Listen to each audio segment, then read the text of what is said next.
Cool. All right, we might as well kick things off. Welcome along to this Bracken eTraining, Karina and Hayley. Good that you guys can join us. These are obviously our way of connecting with you guys as key Bracken users and sharing our experience and hearing from you guys and answering any of your questions. For those that don't know me, I'm Dan, and today we've got a bunch of the town group here. So we've got Stan online, we've got Graham, Nevin, Nabila, Lauren and Richard. Today it's about content, and as you guys all know, content is key, and that's really what the town group in Bracken are passionate about, and providing you all the tools that you need to engage with your learners and achieve your goals from an online training perspective. I just thought I'd start by throwing up some Bracken stats. We've now got over 655,000 users in the Bracken system since it first was started in 2010. So I think that's quite an incredible number, and there are over 10,000 modules that have been created on the Bracken system, and these are being done at about 55,000 modules a month. So that's how many modules are started each month, which is quite impressive. A lot of content, so a lot of different users out there that are consuming material on Bracken, and it's about us providing everybody the tools they need to get the best out of their content and achieve their goals. So over the last 6 or more months, Lauren, we've been working on improving our toolkit to provide more solutions for more customers and help them achieve goals. So I'll pass it over to Lauren now, and she'll talk through what we've been up to and what is now in the Bracken toolkit, if you like. So over to you, Lauren. I'll keep this short, but essentially this is a brief introduction into a type of authoring content called XAPI. You will all be really familiar with having to choose a way to present training to people. So at the beginning, you're looking at, is it done face-to-face? Do I do it online? Do I take a blended approach? And where we come in is helping you create the best blended approach in conjunction with online learning. What we've historically worked with is the authoring platform that we developed. And what we've been working with over the last year is ways to include material that other people have purchased from other systems or want authored in a different fashion. So the main focus for this was a type of content called XAPI. So X stands for experience, and that's kind of where that name comes from. But essentially, it is the new generation of a file type called SCORM. And really, it's just a module that's packaged up into one file that you can kind of lift and take and run on different platforms. So we needed to, about a year ago, develop a way to integrate with that kind of content. So we did a lot of work on our system to allow that to be run within Bracken and also be able to pull out the data that you can create from those types of files. They're really powerful when it comes to data generation. You use them to get a lot of information about how a user engages with the material. So you can figure out how many attempts they've had on a question, how long they've spent on a slide. It's used for a lot of different things when it comes to developing your content for that reason as well, because you can kind of go through and look at it from an analytical standpoint and figure out if you have a question that everyone's getting stuck on, am I asking the right question? Is it formatted appropriately? Maybe I haven't included that material in my content. So it helps for a number of different reasons, but really the main 3 that we invested time in this for were around the fact we were receiving an increase in client requests to host this kind of content, mainly from people who had purchased it from another content house and they wanted to host it on our system and be able to pull that information out. It enabled us to provide way more responsive content. So when I say responsive, I mean responsive as in it works on a small screen and it works on a large screen. And that's something that different authoring platforms cater for. It also improves the amount of data that we can report on, like I mentioned before. So tracking fine-grained progress details, helping the authors to improve the existing material, and also allowing for a highly configurable authoring interface that allows us to meet really complicated content workflow. What we've done when we were developing the ability to host XAPI content was investigate using a platform that created that as a format on the other end.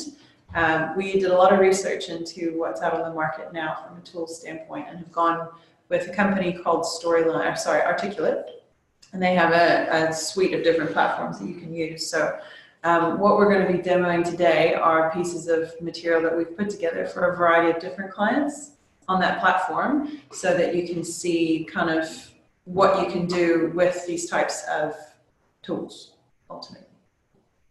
So I will hand over to Nevin to demonstrate. Yes, we're just going to look at 3 different modules authored in a couple of different platforms, and we'll be able to talk about what the client wanted and how we've been able to achieve that with these platforms. So this first one here is authored in Rise. The client wanted this to be really responsive, as in be able to look really good on a desktop and on a phone or a tablet or anything else really. And that's what Rise is really, really good at. They also wanted to host this outside of Bracken and weren't really worried about reporting at all.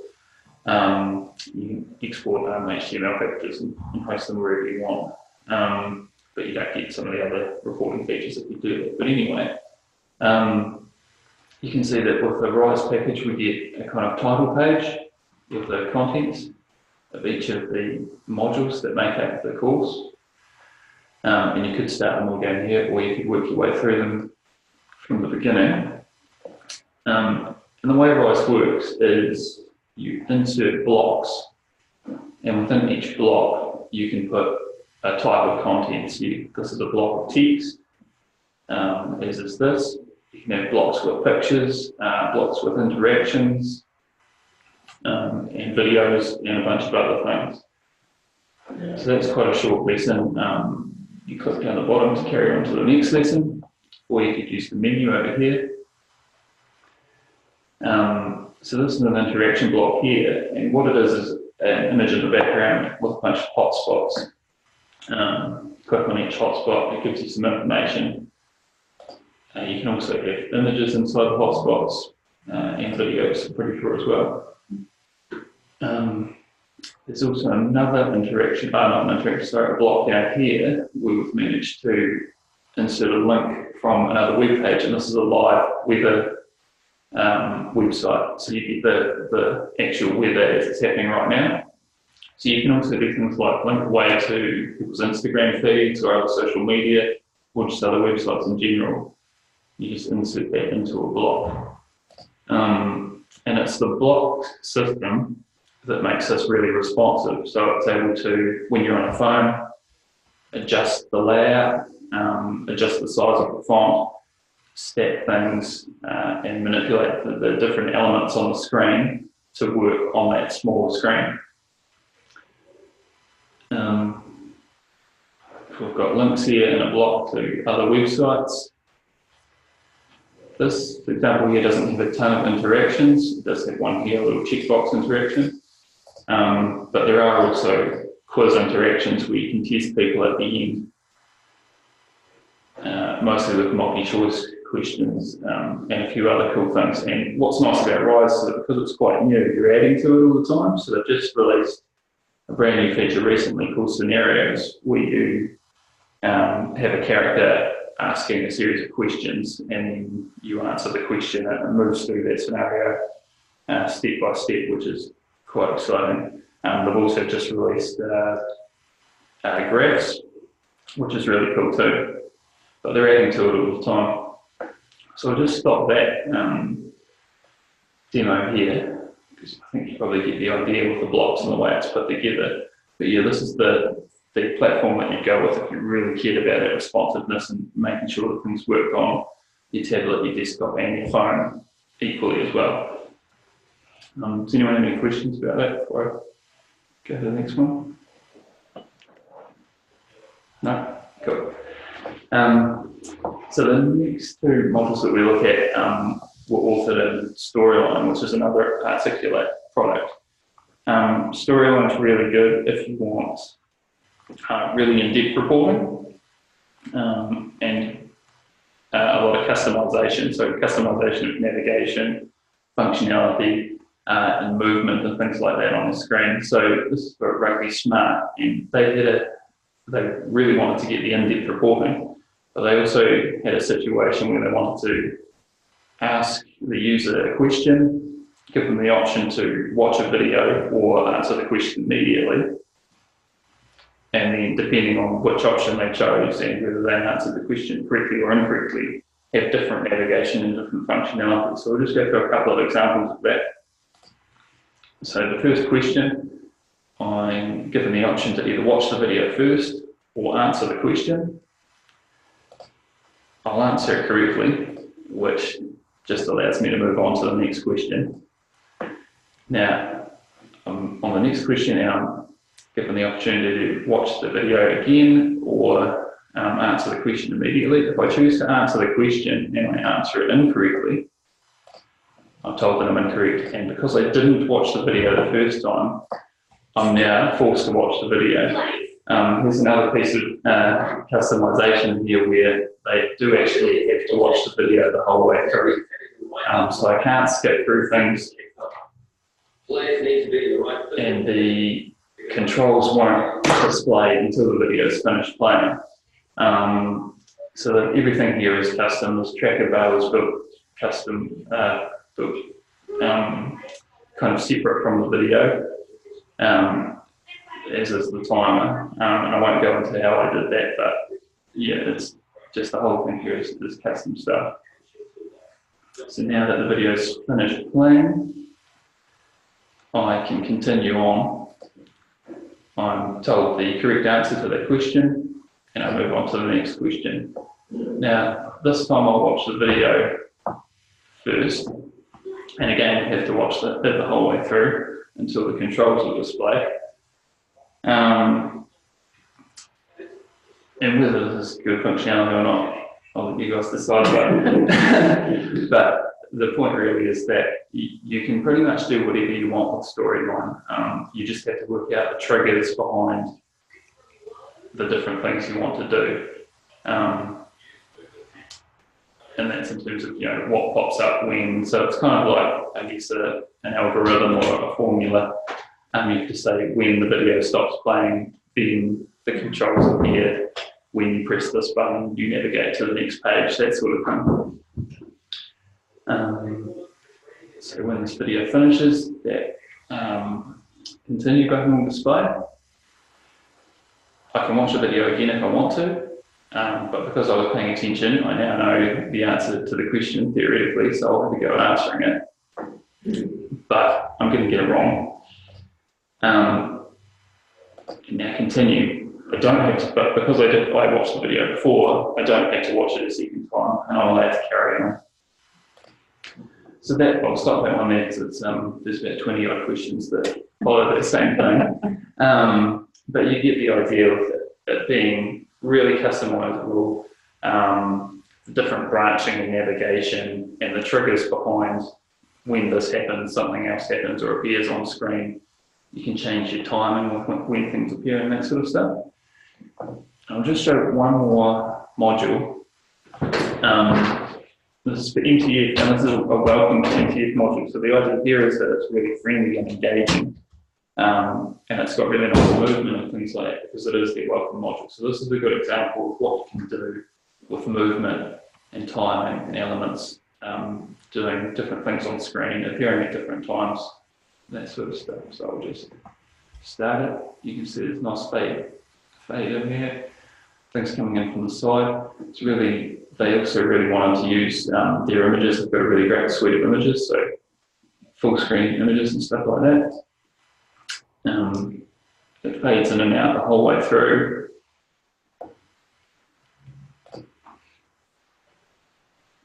And it almost to me looks like a movie, kind of an introduction, things fading up and then coming back on screen.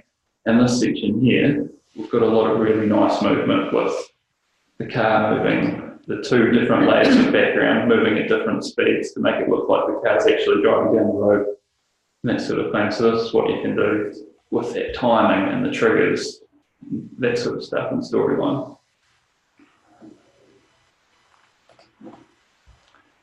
I've then got another video which this is a slightly different take on the controls, but you do have to watch the video the whole way through in this case as well.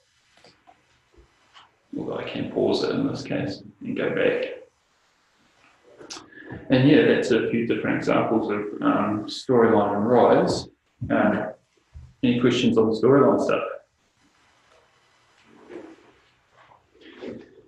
You also talked about data that these modules are collecting. So what sort of information what did Rugby want out of the modules from the data? Yeah, so specifically Rugby wanted to know the exact answer that each person gave for each question. So they can see all the individual questions listed out, and then this person answered answer A, whatever that was, this person answered B, that sort of thing. So you can see exactly the answer that each person gave for each question.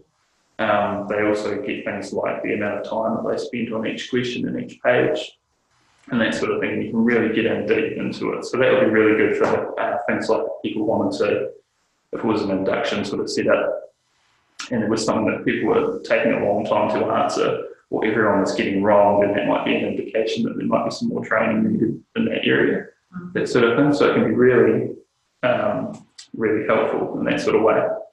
Well, the other thing they want to tell is the data is driven from a researcher that's doing research on head injuries. Basically, one of the key drivers is and brain injuries in general. And so she also wanted to cut and dice the information demographically, basically. So people's attitude to injury prevention are different in Auckland compared to Dunedin, or different with an under 13 group versus a 20-year-old group and that sort of stuff. So if you guys are familiar with your profile fields, if you use those in Bracken, but those, so you can also display alongside every user's result that user profile information. So then it all comes out into a data dump, so you can actually sort of cut and dice who it is that's responding. So I guess like training endurance, for example, if you were to go down that pathway, it could be like a role, looking at different roles, answer things, or just what your is concerned. So more powerful level of data analytics comes with financial cost, really, but more of there's pluses and minuses. You give up some stuff playing all through this versus in Bracken, which I'm sure is worth a on.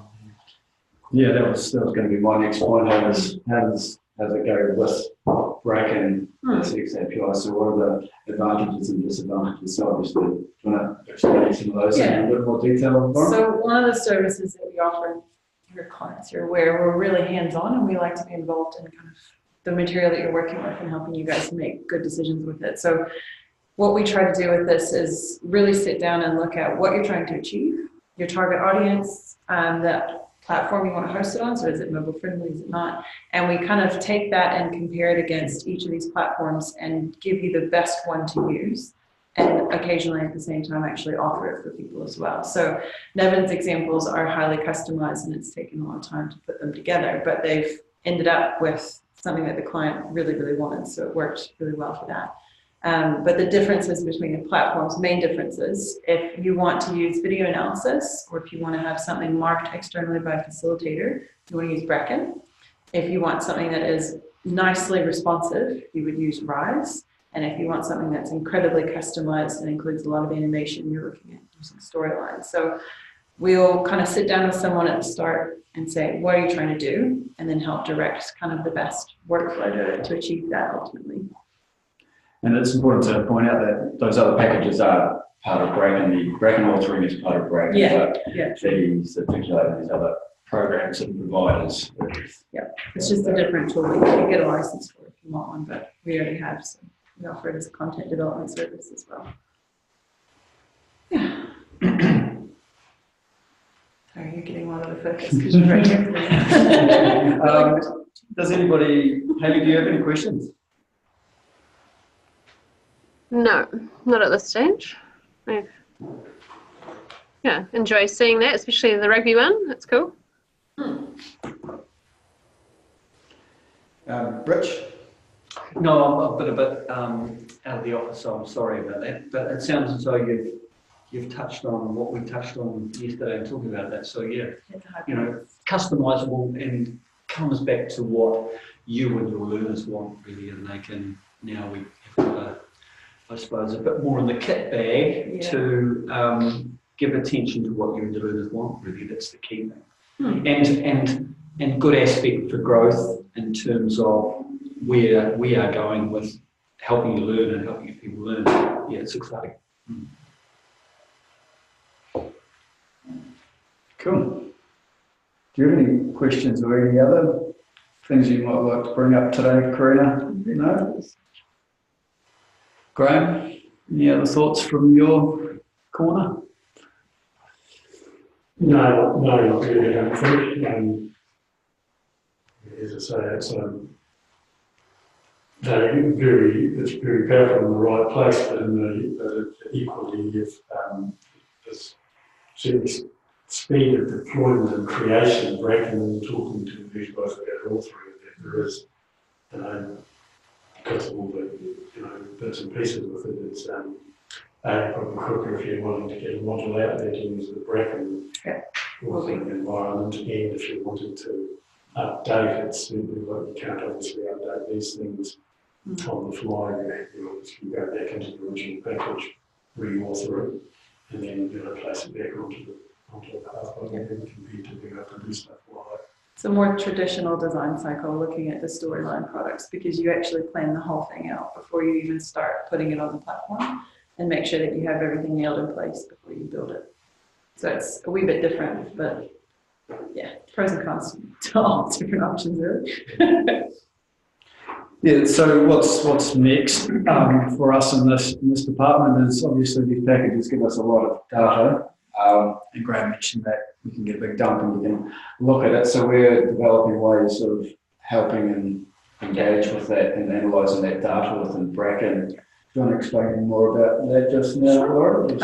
Part of what's fallen out of the XAPI development was the fact that we needed to overhaul our reporting platform. So we're in the middle of developing a standalone reporting service that handles the amount of data you can actually create with an XAPI package, that allows a better display, a better experience for administrators, and makes it easier to, like Graham was mentioning with the demographic detail, you can actually control who can see what demographic information. So if you had someone that was at a specific store, they could only see the stuff that was in their store rather than for everyone at the same time. So it's a work in progress, but it's going to give us a lot more control over who can see what and the amount of data that's generated at the same time. So it's very promising. Yeah, and give you guys a good oversight of how the systems are performing. Nice simple package, right? Yeah, so you can see how your learners are developing with all this new information. Yeah. So Bracken stuff will go hand in hand with a bit of an update to the report. Our reporting capabilities, which we find really need to come into the 21st century, I guess. Is that something big for night and day in terms of getting that real intricate reporting information? The reporting's good. Yeah, we need. Yeah, because I mean, Nat answers, we've got a lot of open-ended questions, and she does a lot of marketing. At the moment, she's logging it all on spreadsheets per store and sending those through to each franchisee. And I know reporting is an area that it'd be nice to have some more stuff on. Yes, I'm dealing with 2 or 3 clients who in particular have asked for this type of module for different parts of their business straight away. So they're very multicultural business, a lot of low literacy. So they traditionally use Bracken, and they'd like to see a little bit more engagement, a little bit more fancy stuff, I suppose you could say, within the PIP storyline might bring them for the management team. So straight away they're starting to ask questions around what else can you do, to give us a little bit more engagement for the management as opposed to standard learning modules within Bracken. So that also is helping that discussion. Great. Okay. Anything else? No? Anybody else from the Fiberland? Dan? No, nothing from me. Nothing? Cool. All right, might just wrap that up there then. Thanks everyone for your input today. I think it's a pretty exciting development for Bracken, and obviously anybody looking at developing new content, make sure you touch base with your account manager and we can talk through a lot of what we've talked about today, because everybody's different. And yeah, like we've said, this has just increased our toolkit in providing additional support for you guys to deliver awesome content that help you achieve your goals. So thanks everyone, and we'll catch you in about 3 months.